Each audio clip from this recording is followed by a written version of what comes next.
Hello ninth class. आज का topic है नर्वस टिश्यू और उसके मेजर फंक्शंस। ये एक ऐसा ऑर्गन सिस्टम है जो कंट्रोल करता है बॉडी की मूवमेंट्स को। फर्स्ट, ये कंट्रोल करता है बॉडी की मूवमेंट्स को, ठीक है। ये सेंड करता है, कैरी करता है सिग्नल्स को, यानी ये भेजता भी है और लेकर भी जाता है एक जगह से दूसरी जगह, different parts of the body. इसका रोल है कंट्रोलिंग करने का। तो कंट्रोल किसे करता है? ये बॉडी फंक्शंस को कंट्रोल करता है, जैसे डाइजेशन को कंट्रोल करना और बाकी बहुत सारी ऐसी एक्टिविटीज़ हैं जो हमारे अंदर लाइफ प्रोसेसेस चलते हैं, उन सबको नर्वस टिश्यू कंट्रोल करता है। इसके बेसिक दो मेजर फंक्शंस हैं, यानी इंटीग्रेशन। फर्स्ट फंक्शन क्या है इसका? That is integration, this one integration, and second one is communication. Second one is communication. तो आप ये कह सकते हैं जब ये एक साथ रहते हैं, मिलजुल कर रहते हैं, एकजुटता से काम करते हैं, इंटीग्रेट होकर काम करते हैं, तो ही नर्वस टिश्यू इधर से उधर कैरी कर पाएगा किसी भी सिग्नल को, तो ही बॉडी की मूवमेंट्स हो पाएंगी, तो ही बॉडी जो है वो कंट्रोल कर पाएगा बाकी एक्शंस को। कम्युनिकेशन, कोई चीज़ या कोई भी बाहर का स्टिमुलस जिसकी वजह से बॉडी को अफेक्ट पड़ रहा है, वो चीज़ अगर बॉडी को नुकसान कर रही है तो ये कम्युनिकेट करने का काम भी नर्वस टिश्यू का है। ये कम्युनिकेट करके स्पाइनल कॉर्ड और ब्रेन दोनों हिस्सों में नर्वस टिश्यू के थ्रू सिग्नल्स को पहुंचाती है। और ये जो सिग्नल्स हैं ये नर्व इम्पल्स या इलेक्ट्रिकल इम्पल्स के नाम से जाने जाते हैं। दो मेजर फंक्शन क्या हुए? इंटीग्रेट यानी एकजुटता से काम करना, और दूसरा क्या हुआ? कम्युनिकेट करना। एक किसी भी मैसेज को कैरी फॉरवर्ड करके स्पाइन या ब्रेन के पास लेकर जाना, ब्रेन से जो सिग्नल है वो स्पाइन तक लेकर आना, और स्पाइन से जो सिग्नल है वो सेंसरी ऑर्गन तक लेकर आना। न्यूरॉन्स जो हैं वो इतने स्पेशलाइज्ड नर्व सेल्स हैं जो जनरेट करते हैं नर्व इम्पल्सेस। मैंने अभी नाम लिया नर्व इम्पल्स। इसका एक और हम कह सकते हैं that is also creating electrical impulse. ये इलेक्ट्रिकल इम्पल्स को भी कैरी करते हैं। यानी कोई भी चीज़, अब आपको ये सुन के शौक लगेगा डेफिनेटली, बट हमारे अंदर अगर कोई मैसेज इधर से उधर नर्व सेल के थ्रू जा रहा है तो या तो हम उसे नर्व इम्पल्स कहते हैं, या हम उसे स्मॉल केमिकल सब्सटेंसेस जो रिलीज हो रहे हैं वो इलेक्ट्रिकल इम्पल्स के रूप में होते हैं। तो यानी वो नर्व इम्पल्स या इलेक्ट्रिकल इम्पल्स के थ्रू इधर से उधर मैसेजेस लेकर जाते हैं। कौन? Nervous tissues. जो नर्वस टिश्यू है ये बेसिकली कहाँ मिलते हैं? नर्वस टिश्यू आपको फर्स्ट ब्रेन में मिलेंगे, सेकंड स्पाइनल कॉर्ड में मिलेंगे, एंड नंबर 3 जिसको हम कहेंगे नर्व्स में मिलेंगे।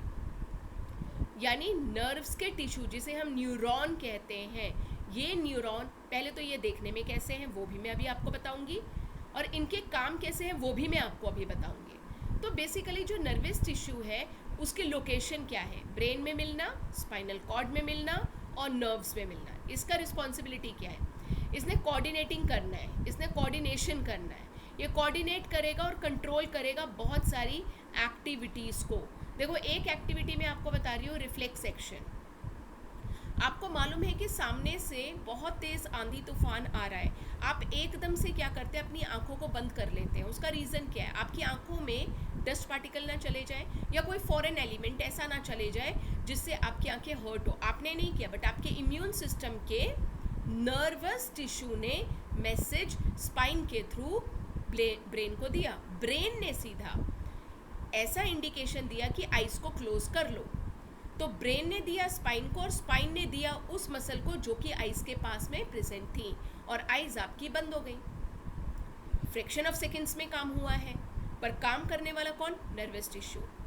ब्रेन, स्पाइनल कॉर्ड और नर्व्स, 3 ऐसे एरियाज़ हैं जहां नर्वस टिश्यूज़ आपको मिलेंगे। इन्होंने कोऑर्डिनेशन में काम करना है और कंट्रोल करना है बहुत सारी बॉडी एक्टिविटीज़ को। नर्वस टिश्यू जो है वो 2 कैटेगरीज ऑफ सेल में मिलता है। पहली कैटेगरी ऑफ सेल है न्यूरॉन्स, ठीक है।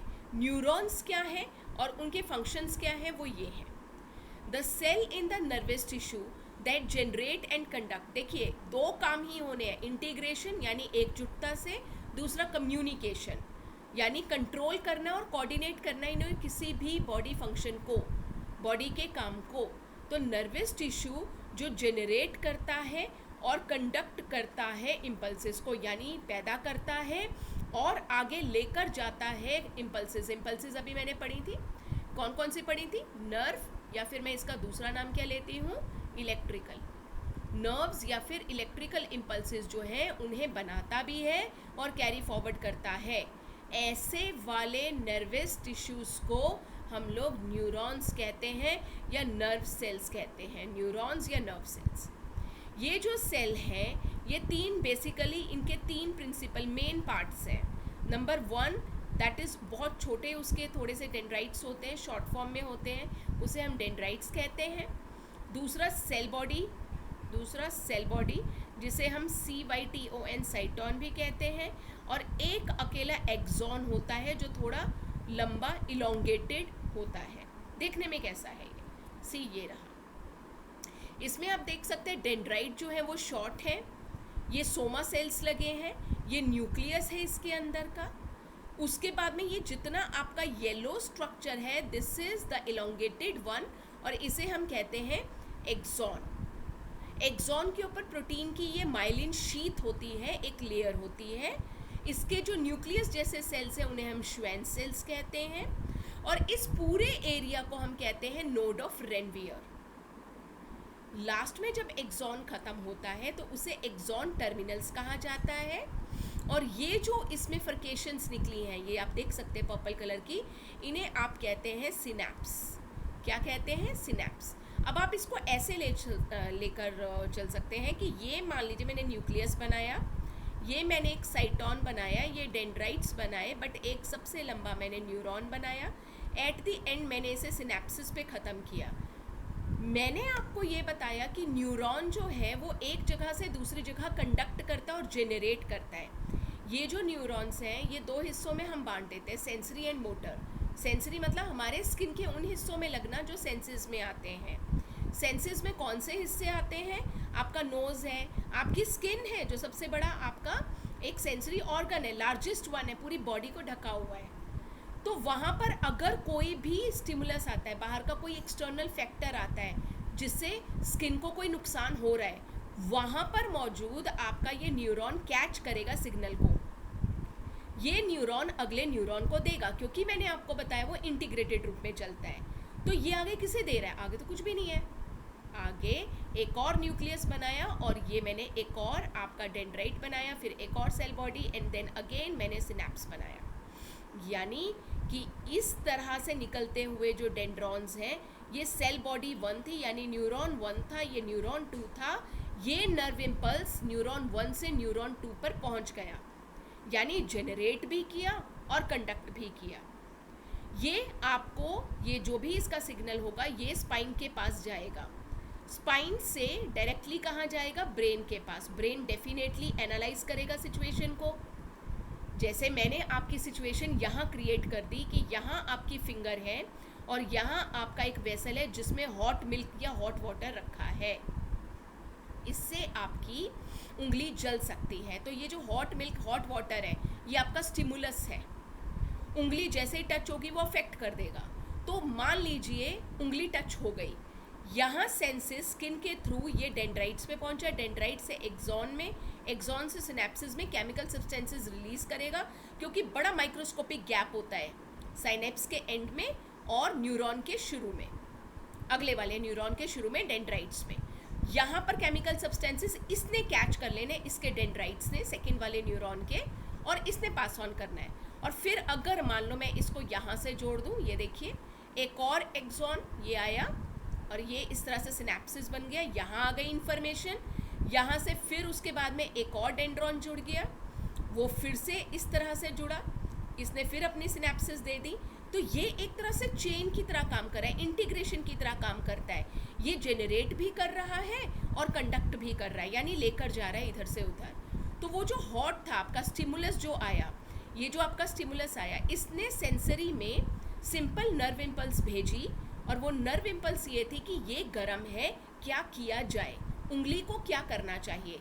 डेंड्रॉन ने माइन्यूट फ्रैक्शंस में ये इंफॉर्मेशन नर्व इम्पल्स या फिर इलेक्ट्रिकल इम्पल्स एक्सॉन को दी। एक्सॉन ने सिनैप्स पर दी, इसने केमिकल सब्सटेंस रिलीज किया, नेक्स्ट वाले न्यूरॉन ने उसे कैच किया, एक्सॉन को दिया, सिनेप्स को दिया, केमिकल सब्सटेंस रिलीज किया, ये वाली नर्व इम्पल्स इसके पास आई, इसके डेंड्रॉन ने कलेक्ट किया, एक्सॉन पर गया, सिनेप्स पर आया, दोबारा से अगले वाले पर गया। ये जो पूरा एक चेन चल रहा है ना, ये इंटीग्रेशन चल रहा है, ठीक है। डेफिनेटली ये वाले जितने भी सेल्स हैं इन्हें हम कहेंगे सेंसरी सेल्स, क्योंकि ये सेंसेस के पास लगे थे। सेंसरी सेल्स इंफॉर्मेशन लेते ही सीधा देते हैं स्पाइन को। अब जब स्पाइन के पास में पहुंचे ऐसे वाले सेल्स, इनकी इंफॉर्मेशन डेफिनेटली कहाँ जानी चाहिए, ब्रेन में, पर लेकर कौन जाएगा, अगेन ऐसे ही प्रेजेंट सेल्स जो स्पाइन से शुरू होते हैं। डेंड्रॉन था, एक्सॉन था, सिनेप्स था, डेंड्रॉन था, एक्सॉन था, सिनेप्स था, ऐसे करते हुए ब्रेन पर पहुंचा। ब्रेन ने अपनी इंफॉर्मेशन दोबारा से किसी सेल को दी, और वो सेल दोबारा क्या है, फिर से नर्वस टिश्यू है, पर वो नर्वस टिश्यू सेंसरी न्यूरॉन का काम नहीं करेगा, वो नर्वस टिश्यू मोटर न्यूरॉन का काम करेगा। जैसे मोटर चलती है ना, इधर से उधर कंडक्ट करती है, उसी तरीके से मोटर न्यूरॉन का काम करेगा। उस मोटर का काम ये है, उस मोबाइल थिंग का काम, चलने वाली चीज़ का काम ये है कि वो अपने अंदर से इलेक्ट्रिकल इम्पल्स को, नर्व इम्पल्स को ब्रेन से स्पाइन, स्पाइन से सीधा सेंसरी के पास में दे देगा कि अपनी उंगली को पीछे कर लीजिए। ये पूरा प्रोसेस था रिफ्लेक्स एक्शन, आपकी उंगली पीछे हो जाएगी। माइन्यूट फ्रैक्शन ऑफ टाइम पे ये सारे काम हुए। करने वाला कौन, नर्वस टिश्यू, पर नर्वस टिश्यू के नाम चेंज कर दिए गए। नर्वस टिश्यू देखने में सेम यही है, वो नर्वस टिश्यू जो सेंस ऑर्गन के पास था उसे सेंसरी बोल दिया हमने। ये सेंसरी स्पाइन तक लेकर जाता है इंफॉर्मेशन को, स्पाइन से ब्रेन पर लेकर जाता है, और ब्रेन जब दोबारा स्पाइन को देता है तो वो वाले नर्वस टिश्यू का नाम हम क्या बोलते हैं, मोटर न्यूरॉन। हम क्या नाम बोलते हैं, मोटर न्यूरॉन। नाम चेंज हो गया बस, और तो कुछ चेंज नहीं हुआ इसमें। फिर वो स्पाइन को देगा, स्पाइन सेंसेस को देगा कि आप अपनी उंगली हटा लो। This is whole process is known as reflex action. Coordinate किया ना, कंट्रोल किया ना, बॉडी को कंट्रोल कर रहा है कि गर्म चीज़ पे हाथ नहीं लगाना, या आईसी क्यूब कोई एरिया है वहाँ पर आपको हाथ नहीं रखना, क्योंकि इससे आपका बाहर का आउटर स्क्रीन खराब हो सकता है। ये सब किसने किया, ये सब सिंपली नर्वस टिश्यू ने किया, जिसका सिंपल सा काम क्या था, जेनरेट करना और कंडक्ट करना इम्पल्सेस को, जो इम्पल्सेस हमने देखी। और 3 प्रिंसिपल हिस्से थे, डेंड्राइट जो शॉर्ट छोटे छोटे माहीन हल्के से बाल नुमा फाइबर से बना है, देन आता है आपका पूरी बॉडी सेल जिसे साइटोन कहते हो, और फिर उसके बाद में आपका एक्सॉन, एट द एंड आपके सिनेप्सिस मिलते हैं, एक्सॉन टर्मिनल्स के नाम से भी जाना जाता है ये, क्योंकि ये टर्मिनल और अगले वाला जो आपका इस तरह से डेंड्राइट होगा उसके बीच में माइक्रोस्कोपिक गैप आएगा। पर आप कहोगे मैम इसका इन्फॉर्मेशन यहाँ कैसे पहुँची, अभी मैंने बताया था आपको, ये केमिकल सब्सटेंसेस रिलीज करेगा। वो केमिकल सब्सटेंसेस अगले वाला न्यूरॉन ये डेंड्राइट रिसीव करेगा और उस नर्व इम्पल्स को आगे अपने एक्सॉन से और फिर अपने सिनेप्स से आगे पास ऑन कर देगा। इस तरह से नर्वस टिश्यू काम करता है अपने 3 इंपॉर्टेंट प्रिंसिपल पार्ट से, dendrite, cell body and axon से। जो हमने ये स्ट्रक्चर पढ़ा, जो हमने पढ़ा सेंसरी न्यूरॉन और मोटर न्यूरॉन, देखने में ऐसे ही हैं बट इनके काम अलग हैं क्योंकि इनकी लोकेशन अलग अलग है। नेक्स्ट पार्ट जो आता है वो आता है न्यूरोग्लिया। न्यूरोग्लिया, ये जो न्यूरोग्लिया है, ये सेल्स जो है ये नर्वस सिस्टम का ये सपोर्ट करता है। देखिए वहाँ पर कंडक्टेंस जनरेट कर रहा था, यहाँ सपोर्ट करता है न्यूरॉन्स को। इसने बेसिकली न्यूरॉन्स को सपोर्ट करना है। ये सेल्स जो हैं ये माइलिन से बने, प्रोटीनिशियस थिंग्स हैं, माइलिन से बने हैं, प्रोटेक्ट करते हैं, सपोर्ट करते हैं और मेंटेन करके रखते हैं इक्वालिटी मेंटेन करते हैं हमारे नर्वस सिस्टम में। बहुत इंपॉर्टेंट काम है इसका। न्यूरोग्लिया जो है वो ऐसा नर्वस सिस्टम का सपोर्टिंग है कि वो दूसरे न्यूरॉन्स को सपोर्ट करता है। ये माइलिन से बना है, protect, support, maintain nervous system को इसने करना है। जो इसमें नर्वस सिस्टम में ये थिंग्स जो आती हैं उसे ग्लियल सेल्स कहा जाता है।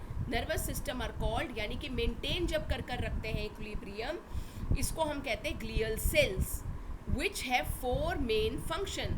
न्यूरोग्लिया कह लो, ग्लियल सेल्स कह लो। अभी इसकी मैं आपको आगे पिक्चर भी दिखाऊंगी। तो न्यूरोग्लिया ऐसे सेल्स हैं नर्वस सिस्टम में जो सपोर्ट करते हैं न्यूरॉन्स को। ये वाले जो सेल्स हैं ये फॉर्म करते हैं माइलिन, प्रोटेक्ट करते हैं, सपोर्ट करते हैं, मेंटेन करके रखते हैं इक्विलिब्रियम हमारे नर्वस सिस्टम में। इसीलिए इन्हें ग्लियल सेल्स भी कहा जाता है। इसके 4 मेन फंक्शंस है जो हमें पढ़ने चाहिए। वेरी फर्स्ट है, ये सराउंड करके रखता है न्यूरॉन को, क्योंकि उसे सपोर्ट करना है, उसने प्रोटेक्ट करना है। होल्ड देम इन प्लेस, मैंने अभी आपको पिछली स्लाइड में दिखाया था कि देखिए ये फर्स्ट है, ये सेकंड है, यहाँ पर ये थर्ड है। होल्ड कौन कर रहा है इसे? ये ग्लियल सेल्स ही इसे होल्ड कर रहे हैं, ठीक है। तो दैट मीन्स अगर आपस में ये जुड़े ही नहीं रहेंगे न्यूरॉन्स, तो ये नर्व इम्पल्स को कैसे आगे कैरी फॉरवर्ड करेंगे? उसके लिए काम कौन कर रहा है? न्यूरोग्लिया सराउंड करता है और होल्ड करता है। फिर सप्लाई करता है न्यूट्रिएंट्स, ये न्यूट्रिएंट्स की भी सप्लाई करता है, ऑक्सीजन की सप्लाई करता है। किसे? न्यूरॉन को, क्योंकि इसका मेन काम न्यूरॉन से ही अटैच्ड है। न्यूरॉन अपने मैसेंजर्स अंदर से मैसेज भेज रहे हैं, बट उनको भी तो ज़रूरत है एनर्जी मॉलिक्यूल्स की।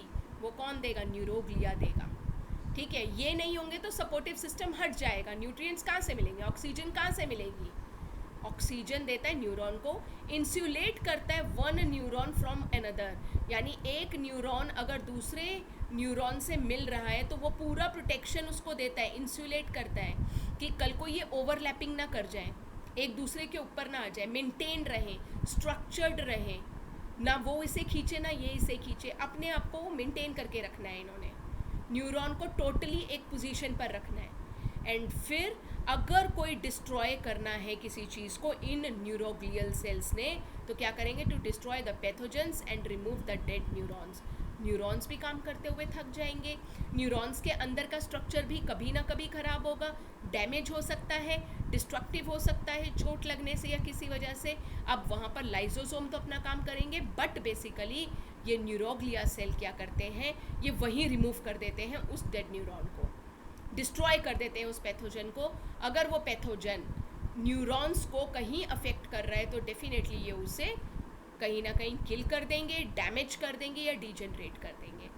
इतनी बात जो हमने ग्लिया सेल्स के लिए की है। देखते हैं ये कैसे हैं। ये रहे ग्लियल सेल्स, देखिए ध्यान से। ये हमारे पास में ये जो स्ट्रक्चर है ये पूरा न्यूरॉन है, this is known as neuron, ठीक है। ये इसका क्या है? एक्सॉन है ना, श्वेन सेल्स बताए थे मैंने आपको, ठीक है, एक्सॉन। और ये आगे जाके सिनेप्सिस यानी कि एक्सॉन टर्मिनल्स में बंद हो रहा है।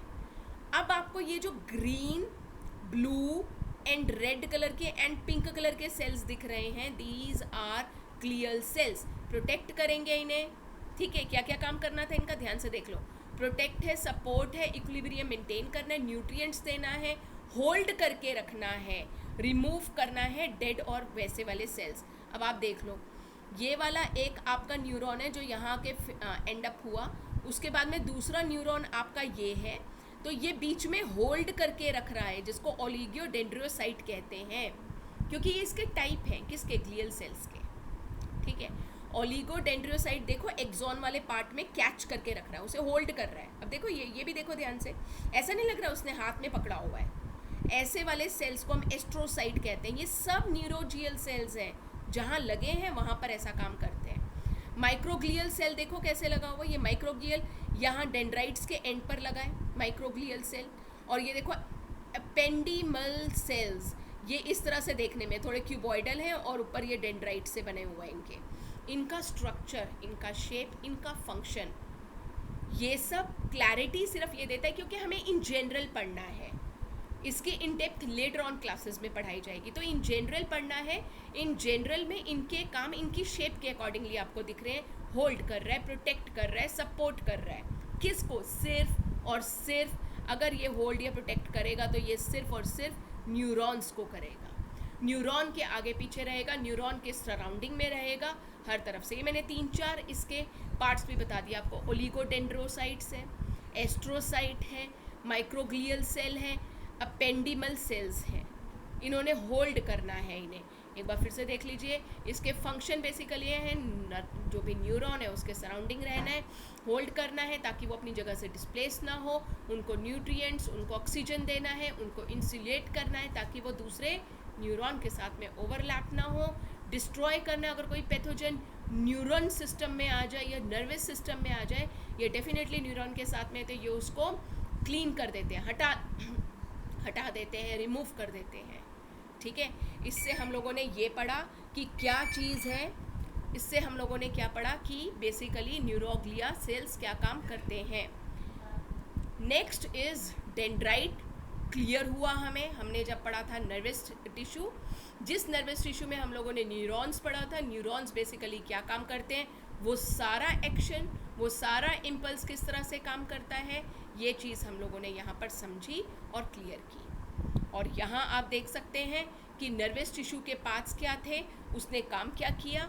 और नर्वस टिश्यू बेसिकली दो कैटेगरी ऑफ सेल्स जो हमने न्यूरॉन्स और न्यूरोग्लिया के बारे में पढ़ा, ये हमने अपनी तरफ से टोटल एक इंफॉर्मेशन ली है कि नर्वस टिश्यू इन दो किस्म के सेल्स के साथ में कैसे काम करता है, प्रोटेक्ट करता है, सपोर्ट करता है, या फिर जनरेट करता है या कंडक्ट करता है किसी भी इंफॉर्मेशन को। इसके साथ में आप ध्यान से देख सकते हैं कि नर्वस टिश्यू हमारा बेसिक जो एक पूरा टॉपिक था, उसके हमने फंक्शंस के साथ, उसके टाइप ऑफ सेल्स के साथ में हमने इसे फिनिश किया।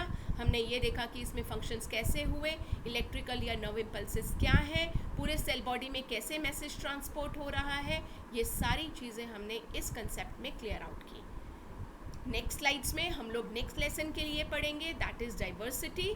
Till then bye.